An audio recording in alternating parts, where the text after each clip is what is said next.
Whatever I'm about to tell you in this video is going to change the way you prompt and get information from AI. So hit that subscribe button and let's dive straight into it.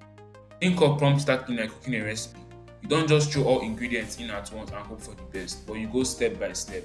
Most users say write me a blog post about AI tools for students. I mean, that works, kinda. But with stacking, you take control of the whole process. Start like this. Act like a tech content strategist. Give me a list of subtopics students care about. Then now pick one and give me 5 content hooks for it. Take hook 2 for example and write an outline.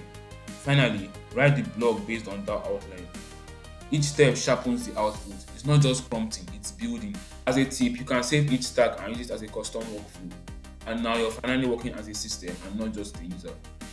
This one is huge. Assigning a role gives the AI a lens, a character to embody, and completely changes the tone and the output. For example, don't just say explain Bitcoin. Say you're a rebellious economics professor who simplifies complex ideas for teenagers. Explain Bitcoin using metaphors. Suddenly, the AI takes on a personality. Its language changes, its attitude changes, and most importantly, it gets way more engaging. You can assign different roles to it. For example, you can tell it to behave like a lawyer, a doctor, a comedian, and so on, guys. Each one brings out a new personality. Or as a pro tip, you could also combine roles too. For example, you could say you're a sarcastic scientist who explains AI using rap lyrics. Weird, right? But most importantly, it's fun and it works. As you guys might have heard, freedom is overrated and creativity thrives under pressure. For example, say give me 5 business ideas. The output is fine, but say give me 5 business ideas under $50 using free AI tools and no code required. Now we are cooking. Or summarize this in exactly 20 words, make it rhyme, and sound like a pirate. The constraint makes the AI sound smarter, funnier, and makes it more accurate. Constraints are like game rules. They guide the AI to create within a boundary, and that's where the magic happens. Try word count limits, tone shifts, audience types, platform restrictions.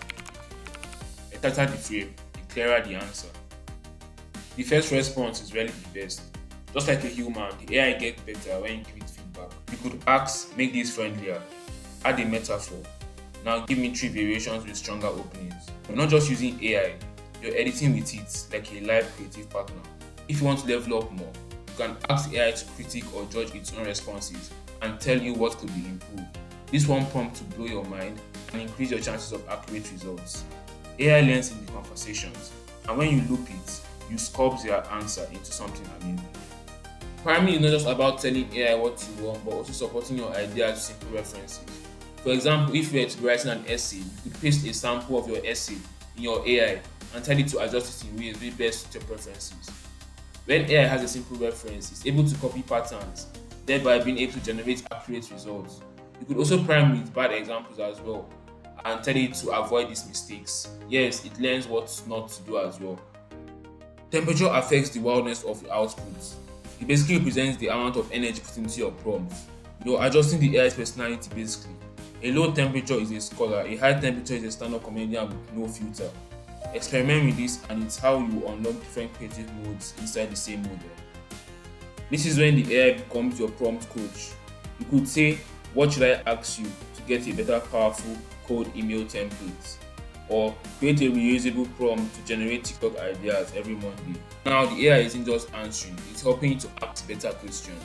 As a quick recap, we discussed prompt stacking, role assignment, creative constraints, feedback loops, priming, temperature control, and meta prompting. These things could easily be the difference between someone who gets accurate answers and someone who gets boring surface level answers. If you guys did enjoy this video and pick up something useful, make sure you guys hit that like button and subscribe down below because it really helps me a lot. Thanks for watching and I'll see you guys next time.